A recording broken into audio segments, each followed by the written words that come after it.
اعوذ باللہ من الشیطان الرجیم، بسم اللہ الرحمن الرحیم۔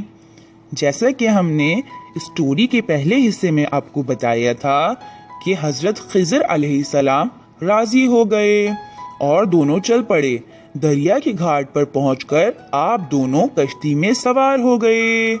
راستے میں حضرت خضر علیہ السلام نے کشتی کے پہلو کے تختوں میں چھید کر دیا۔ یہ دیکھ کر حضرت موسیٰ علیہ السلام نے کہا، یا حضرت، یہ آپ نے کیا کیا؟ ان کشتی والوں نے دریا پار کرنے میں ہماری مدد کی اور آپ نے انہی کی کشتی خراب کر دی۔ یہ تو کوئی اچھی بات نہیں ہے۔ حضرت خضر علیہ السلام نے کہا، میں نے پہلے ہی کہا تھا کہ آپ میرے معاملے میں صبر سے کام نہیں لے پائیں گے۔ یہ سن کر حضرت موسیٰ علیہ السلام نے کہا، میری اس غلطی کو معاف کر دیجئے، میں دوبارہ ایسا نہیں کروں گا۔ کشتی سے اتر کر آپ دونوں آگے چلے۔ راستے میں ایک جگہ چند بچے کھیل رہے تھے۔ حضرت خضر علیہ السلام نے ان میں سے ایک لڑکے کو پکڑا اور اسے مار ڈالا۔ فطری طور پر حضرت موسیٰ علیہ السلام کو اس بات سے دھچکا لگا اور انہوں نے پھر اعتراض اٹھایا، آپ نے ایک معصوم کو بغیر وجہ کے مار ڈالا، یہ تو بہت ہی بری بات ہے۔ حضرت خضر علیہ السلام نے پھر کہا، میں نے پہلے ہی کہہ دیا تھا کہ آپ میرے ساتھ صبر سے کام نہیں لے سکیں گے۔ حضرت موسیٰ علیہ السلام نے کہا، اس بار میری غلطی کو معاف کر دیجئے، اگر اگلی بار میں بے صبری کا مظاہرہ کروں تو بے شک مجھے اپنے ساتھ نہیں رکھیے گا۔ دونوں چل پڑے۔ چلتے چلتے دونوں ایک بستی میں پہنچے۔ وہاں پہنچ کر آپ نے بستی والوں سے کھانے کی درخواست کی، مگر ہر طرف سے کوڑا جواب مل گیا۔ کسی نے ان کی مہمانداری کرنے کی زحمت گوارا نہیں کی۔ حضرت موسیٰ علیہ السلام کو اس کا بڑا دکھ ہوا۔ وہ وہاں سے آگے چلنا چاہتے تھے، مگر حضرت خضر علیہ السلام ایک دیوار کے پاس رک گئے جو گرنے ہی والی تھی۔ آپ نے اس دیوار کی مرمت کر کے اسے سیدھا کر دیا۔ اس پر حضرت موسیٰ علیہ السلام نے کہا، ان بستی والوں نے ہمارے ساتھ ایسا برا سلوک کیا اور آپ ان کے ساتھ بھلائی کر رہے ہیں۔ اگر آپ چاہتے تو ان سے یہ کام کرنے کا معاوضہ لے سکتے تھے۔ حضرت خضر علیہ السلام نے کہا، یہاں سے ہمارے راستے جدا ہوتے ہیں۔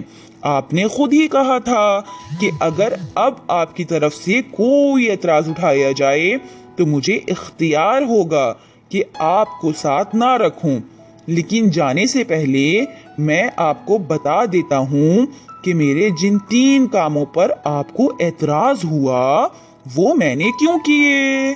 جو کشتی میں نے خراب کی اس کی حقیقت یہ تھی کہ اس جگہ آگے چل کر ایک ظالم بادشاہ کی حکومت تھی جو غریبوں کی کشتیاں ضبط کر لیتا ہے۔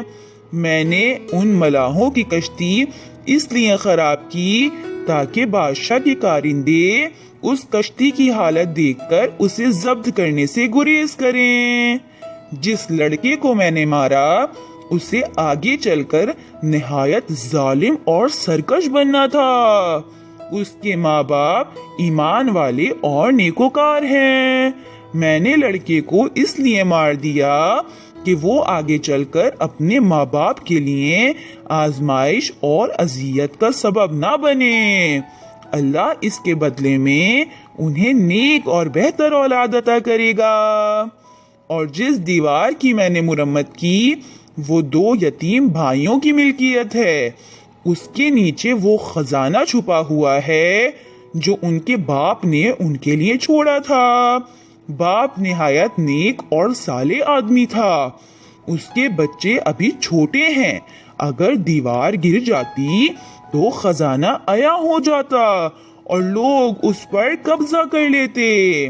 اب یہ دیوار بچوں کے جوان ہونے تک سلامت رہے گی، اور جب وہ مناسب عمر کو پہنچ جائیں گے تو ان کا ورثہ انہیں مل جائے گا۔ آپ اطمینان رکھیے کہ جو کچھ میں نے کیا وہ اپنی مرضی سے نہیں کیا بلکہ اللہ کے حکم سے ہی کیا ہے۔ یہ کہہ کر حضرت خضر علیہ السلام رخصت ہو گئے اور حضرت موسیٰ علیہ السلام اپنے وطن واپس لوٹ آئے۔ تو بچوں، حضرت موسیٰ علیہ السلام اور حضرت خضر علیہ السلام کی قصے سے ہمیں پتہ چلتا ہے کہ خداوند تعالیٰ کے ہر کام میں کوئی نہ کوئی مصلحت ہوتی ہے۔ ہم اپنی آنکھوں کے سامنے روز بے شمار ایسے کام ہوتے دیکھتے ہیں جن کی وجہ ہماری سمجھ سے بالاتر ہوتی ہے، لیکن آگے چل کر جب نتائج واضح ہوتے ہیں تو ہمیں پتہ چلتا ہے کہ اس میں خدا کی کیا مصلحت تھی۔ لہٰذا ہمیں چاہیے کہ خدا کے جو کام ہماری سمجھ میں نہ آئیں ان پر جھنجھلانے اور شکوہ شکایت کرنے کے بجائے صبر سے کام لیں اور یقین رکھیں کہ خدا کا کوئی کام بے وجہ نہیں ہوتا۔ تو امید کرتے ہیں بچوں آج کی اسٹوری آپ نے غور سے سنی ہوگی اور آج کی اسٹوری آپ کو پسند آئی ہوگی۔